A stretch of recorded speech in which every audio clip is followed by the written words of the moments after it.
आप सुन रहे हैं सिंगर शहजाद राजा को।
चौकी तुर दहु माच के नाता भागा बुछटाक के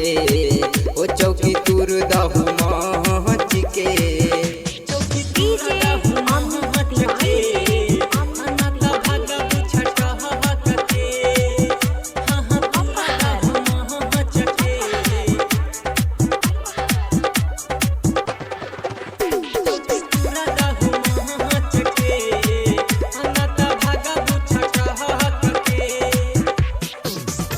गोंडा से नाच आइल बहारू नाच के तनिका देखावा हो ना तमार हो जाई ये गोरिया सबका के तनिका चिखावा हो सबका के तनिका चिखावा हो। जिला गोंडा से नाच आइल बहारू नाच के तनिका देखावा हो ना तमार हो जाई ये गोरिया सबका के तनिका चिखावा हो ना तो ई सटे जहावे पचड़ जोई है छटक के ना तो ई सटे जहावे पचड़ जोई है छटक के चौकी तुर दहु माच के हो ना ता भागा बुछटक के हो चौकी तुर दहु माच के हो ना ता भागा बुछटक के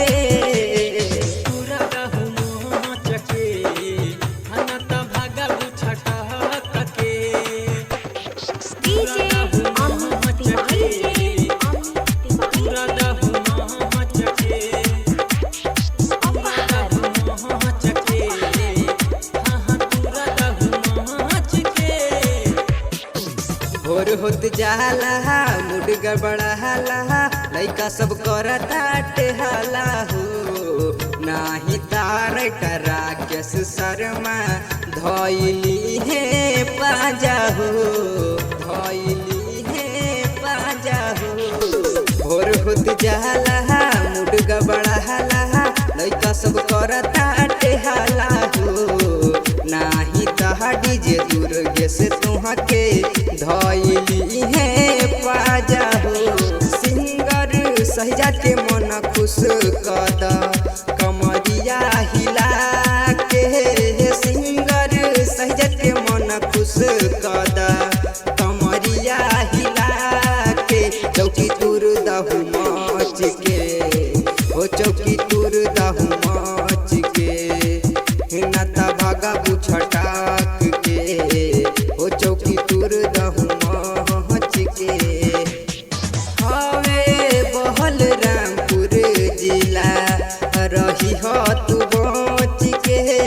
हवे बहल रामपुर जिला रही हो तू बच के चौकी तुर दहु माच के हो चौकी तुर दहु माच के नाता भागा बुछटाक के हो चौकी तुर दहु माच के। भवानी स्टूडियो घासी पोखरा बाजार बलरामपुर।